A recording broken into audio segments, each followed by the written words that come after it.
Welcome to episode 2. In this episode of VSA's Cultivating Culture, we're going to look at self-direction. So my hope with this short little podcast is over the next couple minutes to give you some tools and some reference points to help develop a self-directed player. See, we want to develop people who are motivated by the person they want to be, the places they want to go, and intrinsically they pull themselves towards that vision. We believe that there's 3 things you can control. The foundation of what you can control is who you are as a person, how you think, the way your brain reacts, and how you are in different situations. The second thing we can control is the way we take in and react to external factors. External factors are going to dictate a lot of times if we are self-directed or not. And finally, the last thing is hard work. It's up to us as coaches, as parents, to push our child or our players to see these things as things they can control. How we think is a huge dictator if we are self-directed. A player wants to lead by example, but can't even control his own mind. It's kind of an oxymoron. See, these things don't go together. To encourage players to be self-directed, we must create an environment that first encourages them to be themselves.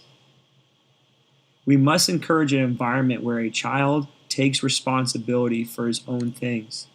It may be as simple for our 9s to ask them to be responsible for their gear, their water, tucking in their jersey. For our older players, maybe setting the standard in which we train, setting the standard in which we talk to each other.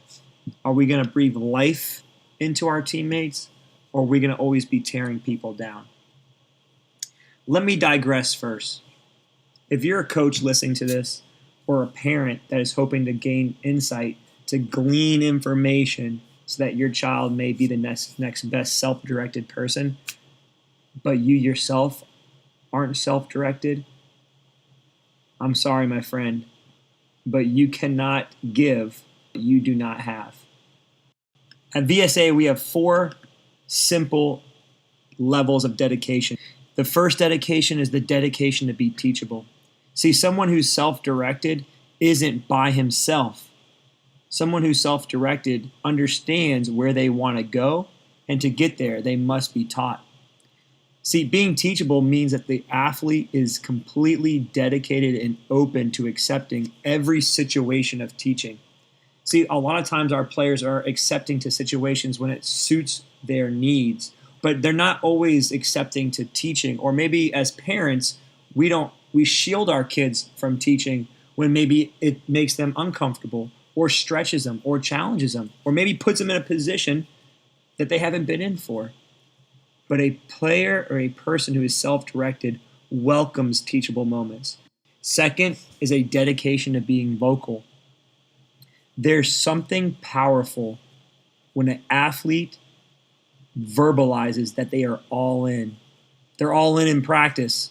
They make sure that their voice is a constant source of loud encouragement for their teammates, that it's a source of confidence for them, and it's a source of accountability. A dedication to being vocal doesn't mean you have to be an extreme extrovert.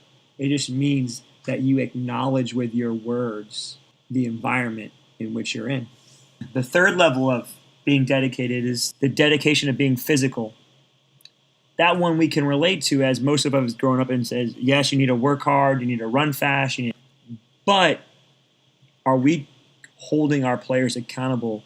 Drill in and drill out and measuring it. Imagine if our players had a reference point and they knew what it looked like to be dedicated at this kind of level. Don't you think it'd be easier to coach? When a player starts goofing off or maybe is disinterested, remembering and reminding them, bring them back to that self-direction. Are they actually dedicated physically? Are they giving their full 100% intensity in that moment? And finally, the one that wraps it all together is being dedicated emotionally. Life will hit us. Things in our life will go sideways. Adversity will strike. An injury will come. A loved one will be lost. Finances will be short. There's going to be adversity that strikes in every season of our life, and we're going to have to deal with it.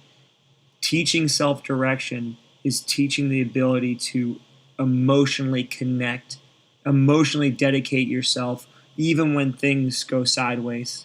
Very competitive, self-directed athletes are consistently physically dedicated, but sometimes they're not fully emotionally dedicated. However, when you get a selfless dedication, it takes a very special type of mental toughness. An athlete who is mentally tough and selfless can make the poorest of talented teams competitive, and they can make good teams become championship caliber teams. A player like that will always do the little things in practice, and they often do them before being asked. That's a player who is emotionally dedicated. That's the environment we look to create. If you're a player listening to this, I'm challenging you personally.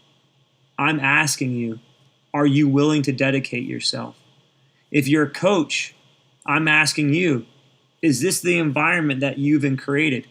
Or have you created an environment that allows players to make excuses and not have a reference point? And if you're a parent, I know how you feel. I have 5 of my own, and I want my child to be self-directed. But it starts with my example. Am I practicing what I preach? If you want to find out more, you can go to vsaonline.org and go to our travel section in player education. You can also reach out to me on Twitter at Coach_Bronson or any of our Virginia Soccer Association social media handles. We hope you have a wonderful day, continuing to cultivate culture.